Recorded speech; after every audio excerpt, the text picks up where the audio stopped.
Hello, it's Miss Flynn again, and today we are going to be talking about trig ratios. This is from your packet 2.0, and it's really important as we're working through this that you're actively engaging. That means that someone's pressing pause on the video, you're trying to work ahead, and seeing if your answers and solutions match up with mine.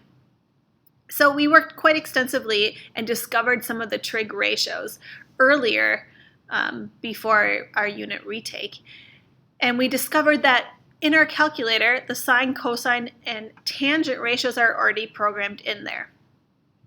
So we just have to realize that in sine, it is the ratio of your opposite leg over your hypotenuse, in cosine, adjacent over hypotenuse, and tangent, opposite over adjacent. And this is easily remembered by SOHCAHTOA.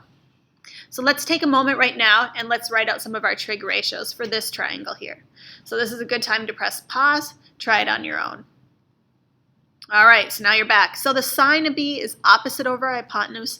We're standing here at B with our back against the corner. Remember, we drew ourselves in here before. So opposite of us is 6, and our hypotenuse is always 10. So we could reduce that fraction to be 3 over 5. Cosine, we're still at B. Cosine is adjacent, so that's 8 over our hypotenuse, which is 10. Reduce that fraction to be 4 over 5.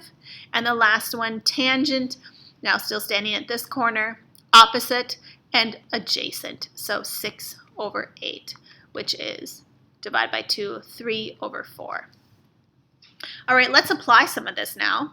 And go ahead and take a minute to read this problem, press pause, and let's see if we can solve it together. The company diagram shows a ramp 30 degrees, 30 feet long, leaning against the wall at a construction site. So here we are. Gives us forms an angle of 32 degrees with the ground.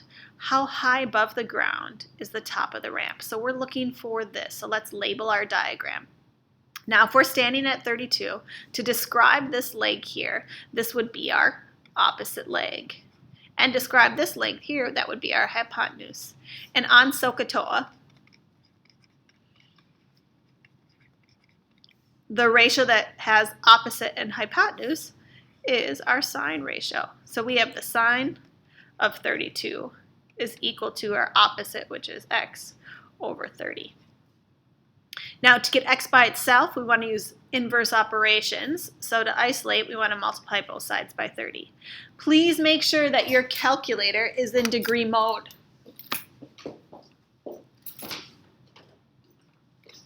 You are going to need your calculator and not have to run off like me. You're going to need your calculator for this lesson.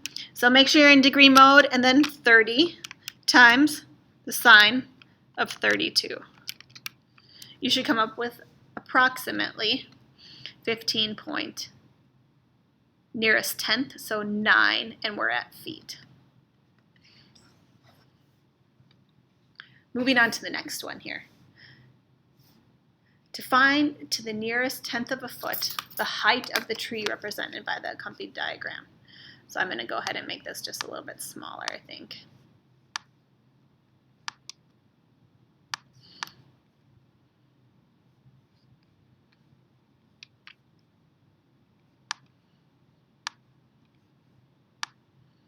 Or just move it up. There we go. So if we're trying to find the height of the tree, we already have it labeled for us. That's not so bad. So we're at 62. This is our opposite leg, and here is our adjacent. That means we are going to use TOA. So set up your trig ratio. Tangent of 62, opposite leg being x, and adjacent leg being 15. To isolate your variable, multiply both sides by 15. And we get 15 times tangent of 62 to be 28.2. So x is 28.2, and we're dealing with feet. Let's move on to the next one. A 10-foot ladder is to be placed against the side of a building. The base of the ladder must be placed at an angle of 72 with the level ground for a secure footing. Find the nearest inch, how far the base, how far the base of the ladder should be from the side of the building, and how far up the side of the building. So let's start off by drawing a diagram. So here's our building, and here's our ladder. Oops, we have an uneven ground, but hopefully yours is better than mine. So the base of the ladder must be placed at an angle of 72 degrees, and it is a 10-foot ladder. If we're looking at inches, maybe we should go ahead and switch to inches right away. So I know that in 1 foot there are 12 inches. So that means 12 times 10 is 120 inches. It's okay if you convert later, but it might be easier to start off that way. Okay, we're looking for the base here and how far up. So we need to solve for both x and y.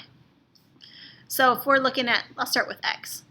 This is our opposite and our hypotenuse. So I'll do sine of 72 equals x over 120. Multiply both sides by 120. So we have 120 times the sine of 72, and we get 114.1 inches. And now to solve for y, I'll work that problem up here. We're looking at our adjacent, and we'll use our hypotenuse just because we rounded here. So adjacent and hypotenuse is cosine. So cosine of 72 equals adjacent, which is y, over hypotenuse, 120. Use inverse operations again, multiply by 120 on both sides. So 120 times the cosine of 72.